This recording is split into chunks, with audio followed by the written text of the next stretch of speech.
सवाल ये नहीं है कितने दिन चलेगी सरकार, सवाल ये है कि जो हो रहा है आज की तारीख में, देखिए चाहे नीतीश बाबू हों चाहे इधर चंद्रबाबू हों, लेकिन सबसे बड़ी बात कि एकनाथ शिंदे को आखिर डर क्यों लग रहा है? क्या एकनाथ शिंदे ये समझ गए हैं कि 400 पार का नारा जो था ये गलत था?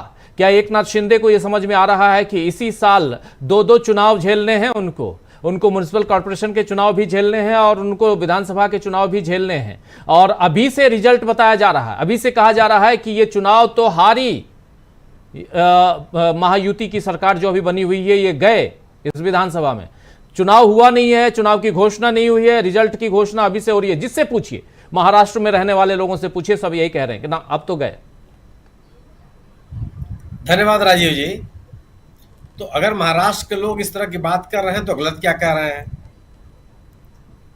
अगर भारतीय जनता पार्टी मुंबई की सभी सीटों में से केवल एक सीट जीत पाई तो क्या वह महाराष्ट्र की राजनीति का संकेत नहीं है? अगर भारतीय जनता पार्टी का यह गठबंधन सभी आदिवासी इलाकों से महाराष्ट्र के चुनाव हार गई तो क्या यह यहाँ उस राज्य के लोगों का एक राजनीतिक संदेश नहीं है? वहां पे भारतीय जनता पार्टी के खिलाफ जहां कांग्रेस ने इतनी बड़ी ताकत बटोरी जी। और अजीत दादा पवार एक सीट पे सिमट गए, तो क्या वहां के लोग राजनीति नहीं बता रहे हैं कि आने वाले दिनों में क्या होने जा रहा है? शिंदे साहब को बेचैनी होनी चाहिए। सवाल यह है कि अगर आप बिना जन समर्थन के सत्ता हासिल करते हैं, तोड़ फोड़ करके सत्ता हासिल करते हैं, तो आपके अंदर बेचैनी होगी, क्योंकि सत्ता की स्थिरता तो तभी है जब आपके साथ जन समर्थन। क्या शिंदे साहब अपने साथ जन समर्थन ला करके सत्ता में बैठे हैं या जोड़ तोड़ करके बैठे हैं, पार्टी को तोड़ करके बैठे हैं भारतीय जनता पार्टी के नेतृत्व में? और अगर इनके पास जन समर्थन होता तो जिन नगर निगमों के चुनाव की आप बात करते हैं, ये बहुत पहले से लंबित है। कोई ऐसा नहीं कि उनका चुनाव विधानसभा के साथ होना है, अब तक उनके चुनाव हो जाने चाहिए थे, चाहे मुंबई बृहत नगर निगम हो और चाहे पुणे का नगर निगम। चुनाव सरकार नहीं करा रही है। जो एक चुनाव कराई थी पिछले दिनों व्यापार समितियों का, कृषि बाजार समितियों का, उसमें सब हार गई। वहां का महाविकास आघाड़ी के लोग वहां जीत करके आ गए। शरद पवार ने अपना जन समर्थन दिखा दिया, जो महाविकास आघाड़ी के बड़े नेता हैं। तो महाराष्ट्र ने अपना राजनीतिक रुख और रुझान स्पष्ट कर दिया, और उसमें सबसे बड़ी चीज यही है कि वहां के लोगों ने इस तोड़ फोड़ की राजनीति को स्वीकार नहीं किया। उन्होंने अपने जनादेश के साथ मजाक माना, खिलवाड़ माना कि जनादेश उन्होंने दिया था उद्धव ठाकरे के साथ महाविकास आघाड़ी को, और इन लोगों ने तोड़ फोड़ करके उस जनादेश को खारिज करने की कोशिश की। तो यह बेचैनी स्वाभाविक है। एक तरफ जहां शिंदे साहब असली शिवसेना के दावेदार होकर के उभरे थे, निर्वाचन आयोग ने इनको असली शिवसेना कह दिया था, वहीं तो उसके विपरीत उद्धव ठाकरे ने अपने समर्थकों के साथ अपनी बड़ी ताकत दिखाई, कांग्रेस से अपनी बड़ी ताकत दिखाई। यह ताकत कोई स्वघोषित नहीं है, वो जन समर्थन की ताकत है। अगर जनता महाविकास आघाड़ी के साथ खड़ी है तो स्वाभाविक है कि शिंदे साहब को चिंता होनी चाहिए जी। और अगर शिंदे साहब के मुख्य सचेतक ने, संसद के मुख्य सचेतक जो है, अगर वो ये कहते हैं कि हम 7 पार्टियों के 7 सांसदों की पार्टी हैं और सरकार हमारे साथ सम्मानजनक व्यवहार नहीं कर रही है, तो ये भी चिंता का विषय होना चाहिए कि वह अपने आप को एनडीए में किस स्थान पे पा रहे हैं। तो ये मैं मानता हूं कि शिंदे साहब जो देख रहे हैं वही होने वाला है, क्योंकि पिछली बार भी अगर आप याद कीजिए 2019 के चुनाव में क्या हुआ था। 2019 के चुनाव में भारतीय जनता पार्टी वहां चुनाव हार गई थी, और महाराष्ट्र, झारखंड और हरियाणा तीनों जगह पे भारतीय जनता पार्टी को करारी चोट पहुंची थी। 2019 में जबकि जबरदस्त सफलता मिली थी, इस चुनाव में तो उनको बहुत पराजय का सामना करना पड़ा। तो ये जो दरार दिखाई पड़ रही है वो आश्चर्यजनक नहीं है, यह स्वाभाविक है। बिहार की भी स्थिति वही है। बिहार में तो नाराजगी है, लेकिन मेरा मानना यह है कि विभागों के बंटवारे को लेकर के जनता दल यूनाइटेड कोई अभी प्रतिक्रिया नहीं देगा। वह सत्ता लोलुप होने का आरोप अभी झेलने के लिए तैयार नहीं है। वह सत्ता की मलाई में हिस्सेदार है, यह आरोप नहीं झेलेगा। वह अभी नए बिंदुओं की तलाश करेंगे, और आपको दिखाई पड़ेगा, मुझे लगता है कि लोकसभा अध्यक्ष के चुनाव के दौरान यह स्थिति और गंभीर हो जाएगी। आपने कहा पुरंदेश्वरी को अध्यक्ष बनाया जा सकता है, मुझे नहीं लगता कि नायडू साहब इसको स्वीकार करेंगे। और आप याद कीजिए 12 सदस्यों को लेकर के अटल बिहारी वाजपेयी सरकार में उन्होंने अपना लोकसभा अध्यक्ष बनवाया था। हमेशा से एनडीए, जब भी आप गठबंधन की सरकारें बनी है केंद्र में, जो प्रमुख विपक्षी दल, जो प्रमुख दल रहा है सत्ता का, उससे अलग सहयोगियों के लोकसभा अध्यक्ष बने हैं। चाहे मनोहर जोशी जी हों, चाहे बाल योगी जी हों, चाहे संगमा साहब हों। संगमा साहब एनसीपी नेता के रूप में उन्होंने लोकसभा अध्यक्ष की जिम्मेदारी ग्रहण की थी। एक बार केवल एक बार ये हुआ था जब मीरा कुमार अध्यक्ष बनी थी, और उस समय भी इसलिए हो पाया था यूपीए सरकार में जब यूपीए के लोगों ने कोई आपत्ति नहीं की, इसलिए मीरा कुमार जी अध्यक्ष बन पाए। अन्यथा गठबंधन की सरकारें जब जब बनी है देश में, जो सहयोगी दल रहे हैं उन्हीं के अध्यक्ष को माना गया है और लोगों ने हर्ष दिया है।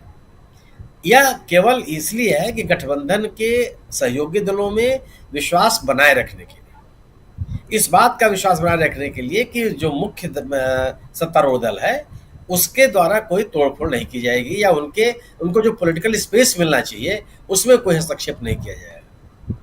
अगर यह वर्तमान एनडीए सरकार जो बनी है, जो पहले मोदी सरकार हुआ करती थी, अगर एनडीए सरकार ये कहती है कि हम एनडीए सरकार हैं, तो उसको अपने सहयोगियों का विश्वास हासिल करना ही पड़ेगा।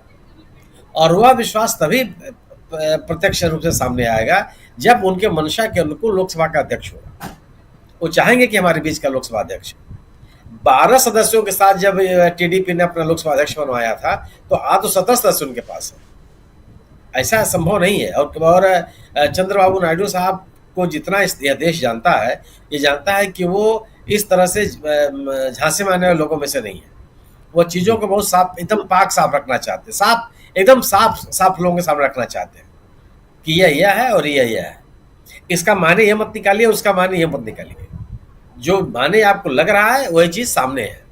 तो मुझे नहीं लगता कि पुरंदेश्वरी पर वो सहमत हो पाएंगे। सहमत हो जाते हैं, हालांकि बात है, उनकी अपनी राजनीति है, लेकिन जितना नायडू साहब को लोग जानते हैं उसमें इसको स्वीकार कर पाना मुश्किल है। अब आपने ये कहा कि आंध्र प्रदेश के सरकार के शपथ ग्रहण में नीतीश कुमार जी नहीं गए, ये बिल्कुल सही है। पूरा का पूरा एनडीए वहाँ दिखाई पड़ा, पूरी भारतीय जनता पार्टी दिखाई पड़ी, और मुझे ये लगता है कि नीतीश कुमार को आमंत्रित जरूर किया गया होगा एनडीए को अपनी ताकत दिखाने के लिए। लेकिन नीतीश कुमार जी भी नीतीश कुमार है, वो किन वजहों से नहीं गए अभी कुछ दिनों में समझ में आ जाएगा, अभी कोई बयान तो नहीं आया। लेकिन ये जरूर है कि बीजेपी को लेकर के जेडीयू और टीडीपी में कोई मतभेद नहीं हुआ। ये दोनों एक साथ रहेंगे इन अपने राजनीतिक अस्तित्व को बचाए रखने के लिए और अपनी ताकत को बनाए रखने के लिए।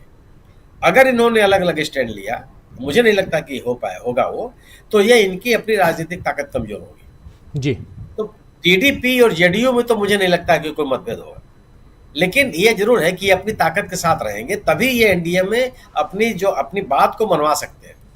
क्योंकि भारतीय जनता पार्टी भी इस तरह की पार्टी, ये नई वाली भारतीय जनता पार्टी, ये अटल बिहारी वाजपेयी जी की भारतीय जनता पार्टी नहीं है। यह अटल बिहारी वाजपेयी के बाद मोदी जी की जो भारतीय जनता पार्टी है, यह दबाव की ही, कौन कितना दबाव डाल सकता है इस पर निर्भर करता है। और अभी तक किसी ने किसी का दबाव स्वीकार किया नहीं। ये पार्टियों को तोड़ देना, उनके राजनीतिक स्पेस को खत्म कर देना, उनके राजनीतिक गतिविधियों पर रोक लगा देना, आर्थिक संसाधनों को सुखा देना, ये तमाम तरह के हथकंडे अपनाती रही है।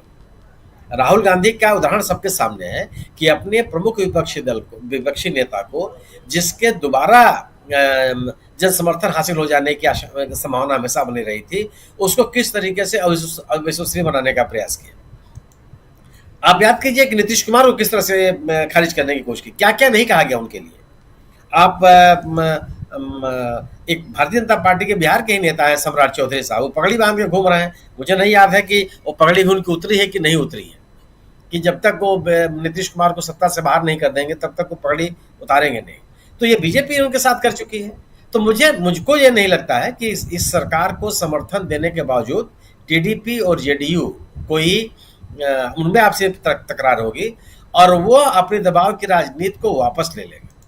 वह अपनी दबाव अगर नहीं बनाएंगे तो जो हासिल करना चाहते हैं, चाहे वो बिहार या आंध्र प्रदेश को विशेष दर्जा दिलवाना चाहते हो, चाहे केंद्र से विशेष आर्थिक सहायता दिलवाना चाहते हो, चाहे अपनी जी योजनाओं को चलाते रहने के लिए आर्थिक सहायता चाहते हो, वो कुछ भी हासिल नहीं हो पाएगा। क्योंकि सरकार ने मंत्रिमंडल के बंटवारे में ये स्पष्ट कर दिया कि वो कहाँ किस क्या सोचती है और क्या करना चाहती है। तो बिल्कुल। एनडीए में तो दरार होगा। अगर दो विपरीत सोच के लोग एक जगह इकट्ठे होंगे तो स्वाभाविक है वो दरार होगी। वह दरार कब खाई के रूप में सामने आ जाएगी, हो सकता है कि उसमें समय लगे, जी लेकिन वो भी बहुत लंबा समय नहीं होगा। यह खाई बढ़ती ही जाएगी, क्योंकि एक पक्ष दूसरे पक्ष को स्वीकार करने के लिए तैयार नहीं होगा, क्योंकि दोनों को अपनी अपनी राजनीतिक पूंजी बना के रखनी है। अपनी राजनीतिक पूंजी के संघर्ष में यह स्थिति बन सकती है कि वो एक दूसरे को राजनीतिक स्पेस देने की कोशिश न करें। और इसलिए मेरा मानना यह है कि चूंकि दो अलग अलग सोच के लोग हैं, एक के लिए अल्पसंख्यक मतदाता महत्वपूर्ण है, एक अल्पसंख्यक जनता महत्वपूर्ण है, दूसरे के लिए उसकी कोई कीमत नहीं। यह एक बहुत बड़ा एक वैचारिक मतभेद है दोनों सहयोगियों में और भारतीय जनता पार्टी में। मेरा मानना है कि यह इसलिए दरार दिखाई पड़ेगी और दरार बढ़ेगी। जी।